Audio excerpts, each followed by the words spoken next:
양소영 변호사의 상담소 양담소를 찾아주신 여러분 환영합니다. 양소영입니다. 김 씨는 2008년부터 8년간 재혼한 아내가 전 남편 사이에 둔 아들을 15번, 15차례에 걸쳐서 손찌검을 하는 등 학대한 혐의를 받았습니다. 김 씨는 친양자로 입양한 아들의 표정이 밝지 않고 목소리가 작다는 이유로 폭행한 것으로 조사됐는데요. 자, 이 사건 대법원 심리를 거치는 등 4년이 넘는 재판이 진행됐습니다. 결론이 어떻게 됐을까요? 법무법인 승인 양소영 변호사입니다. 네. 이 사건은 저는 좀 더 특별히 주목해서 볼 점이 김 씨가 이 아이를 친양자로 입양까지 했단 말이에요. 그러면은 아마 결혼 초기에 이 아이를 입양하면서 그러니까 내 아이로 정말 키우고 싶다는 의사를 전달한 거기 때문에 사실 재혼한 아내와 아이의 입장에서는 더 상처가 컸을 거라는 게 더 두고 제가 좀 더 이 사건을 더 상처가 컸겠다는 생각이 드는데요.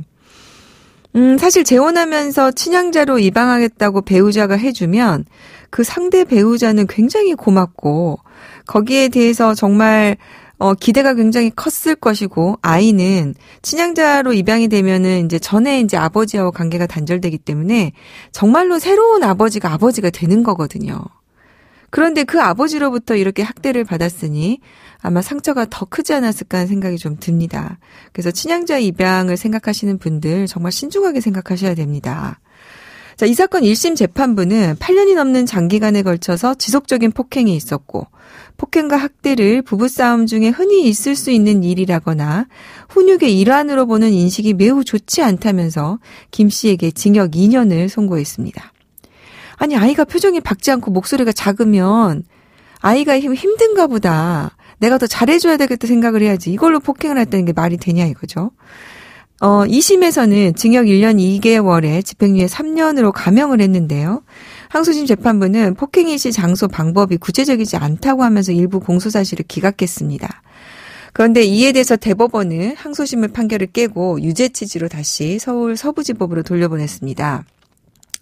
공소사실이 특정이 됐다고 보고요. 또 더더군다나 A군에 대한 범행 중에서 시효가 만료됐다고 판단한 부분이 학대 피해 아동이 성년이 되기 전까지 아동학대 범죄 공소시효를 중단하도록 한 아동학대 처벌법 제34조 1항이 이미 2014년 9월에 시행이 됐는데 이 부분을 소급해서 적용할 수 있다고 하면서 2심 재판을 다시 하라고 결정을 한 것이죠.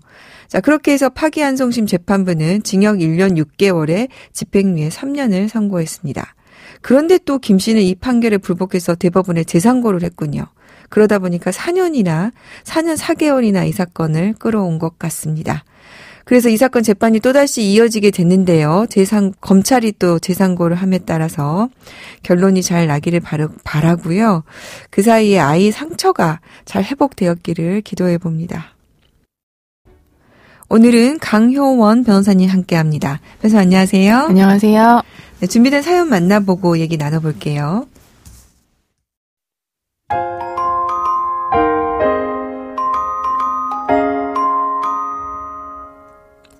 저는 아내와 10년 전 결혼했습니다. 10여 년의 결혼 생활은 갈등의 연속이었죠. 아내는 아이를 갖기 원하지 않았고 경제적인 문제도 툭하면 부딪혔고 특히 아내와 어머니 사이의 갈등까지 겹쳐 결혼 생활이 무척 힘들었습니다. 아내는 내성적인 성격이었죠. 그래서 다른 남자를 만날 거라고는 상상도 못했습니다. 하지만 주말에도 출근을 한다며 나갔고 연락이 되지 않는 날들이 많았습니다. 아내는 그때부터 자주 이혼을 요구했고 집에서 저와 마주치는 것조차 싫어할 정도로 저를 거부했습니다. 결국 저희 부부는 협의이혼 의사 확인 신청을 했고 이혼 숙려기간을 거쳐 협의이혼 신고를 했습니다. 그런데 이혼 후 한 통의 전화를 받게 되었습니다. 아내의 직장 동료 배우자였습니다. 그녀는 자신의 남편과 제 아내가 바람을 피운다고 자세한 이야기를 전해줬습니다.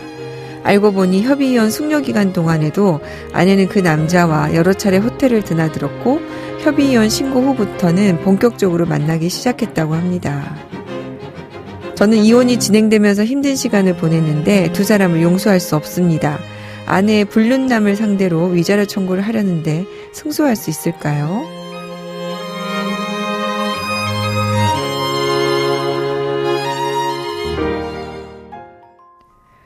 네, 협의이혼 신청을 한 후에 아내가 다른 남자를 만났다는 사실을 알게 됐습니다. 협의이혼 신청을 하면 어쩌면은 이제 이혼의 합의가 된 거다라고 볼 수 있는데, 자, 이 경우에 어떻습니까, 변호사님? 네, 협의이혼 신청을 하였다는 사실은 이혼에 어느 정도 합의했다고도 볼 수 있지만, 하지만 바로 이혼이 되는 것은 아니고, 이혼 숙려 기간 제도라는 게 있고, 그렇기 때문에 협의이혼 신청을 했다는 사실만으로는 바로 이제 혼인관계가 파탄이 되었다라고는 볼 수 없어 보입니다.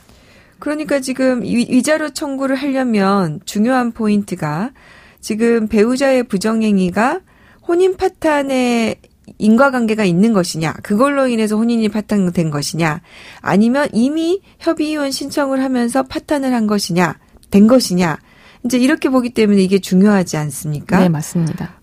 그래서 협의이혼 확인 신청서를 제출한 다음에 전처가 다른 남자 교제를 했다. 이 부분을 어떻게 볼까요?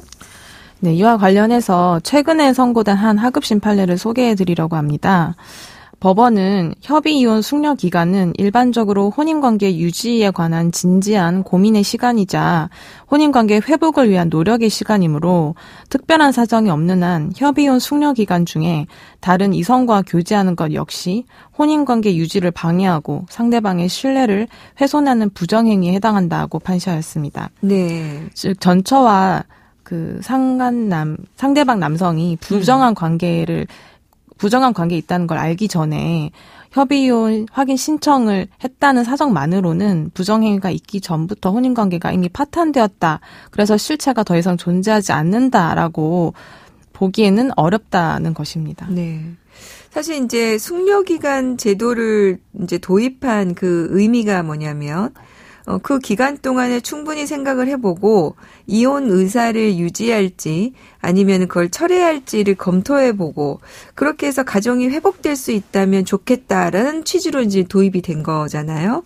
그래서 자녀가 있을 경우에는 3개월, 자녀가 없는 경우 1개월 이렇게 숙려기간 제도를 보고 있는데 지금 가정법원의 판단은 그러한 그 회복을 위한 노력의 시간이기 때문에 특별한 사정이 없는 한 이걸로는 혼인 파탄으로 볼 수 없다. 이런 내용이잖아요. 맞습니다. 그러면 이제 만약에 그 상대방이 혼인이 파탄됐다라고 주장하려면 우리는 특별한 사정이 있다. 이런 걸 입증을 해야 될 것 같군요. 네. 지금 부정행위와 파탄 사이에 인과관계가 없다고 보려면 어떤 경우가 있을까요? 흔히 이제 부정행위가 파탄의 원인이 아니다라고 볼 수 있을 만한 정도는 지금 그런 특별한 사정. 그런 네. 경우는 이제 이미 부정행위가 있기 전부터 별거 기간이 10년 정도 오래됐고 네. 그 기간 사이에 서로 집안의 경조사에 참석하면서 교류를 한 사실이 없고 네. 뭐 그리고 서로 연락도 하지 않았다. 뭐 이런 특별한 사정이 있어야 이미 네. 혼인 관계가 파탄돼서 부정행위와 인과관계가 없다라고 볼 수 있습니다. 네. 그러면 이제 이 사연에서 과연 이렇게 볼 수 있을지가 문제될 것 같은데 지금 사연으로 봐서는 아내의 남자를 상대로 위자료 청구를 하면 승소할 수 있을 것 같기도 합니다. 네, 위자료를 받으실 수 있을 것 같습니다.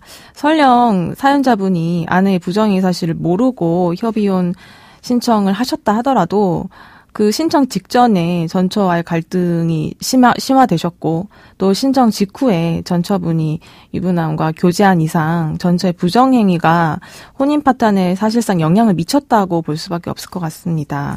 그러니까요. 이제 결혼 생활을 하면서 사실은 부부 사이의 갈등이라는 것은 늘 있을 수밖에 없잖아요. 그런데 이제 이렇게 갈등이 있다고 해서 곧 파탄이라고 볼 수는 없어서 아마 이제 이 부분은 지금 특별한 사정이 있다고 보기가 어려운 사정이 아닌가 싶네요.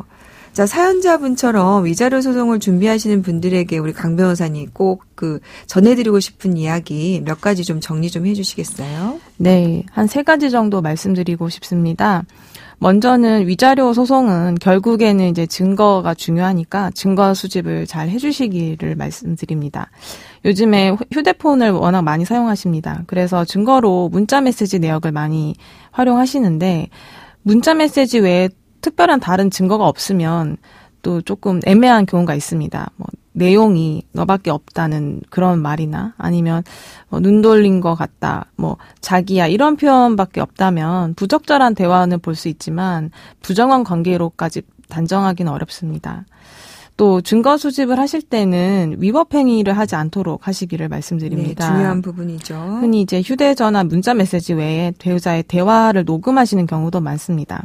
문제는 녹음하시는 본인이 없는 자리에서 배우자와 다른 사람의 대화를 녹음하시는 경우인데요. 이 경우는 통신비밀법상의 감청에 해당하고 벌금형이 없고 바로 1년 이상 10년 이하의 징역형밖에 없습니다. 그래서 상당히 형량도 높습니다. 이 부분 주의하시기 바랍니다. 네. 마지막으로 배우자의 부정행위 사실을 알게 되셨다면 당시 충격이 너무 크셨을 것 같습니다. 화도 많이 나셨을 것 같은데 그렇다고 해서 주변 사람들에게 말을 전하시거나 아니면 SNS 상으로 상대방을 공격한 행위는 하지 않으셨으면 좋겠습니다.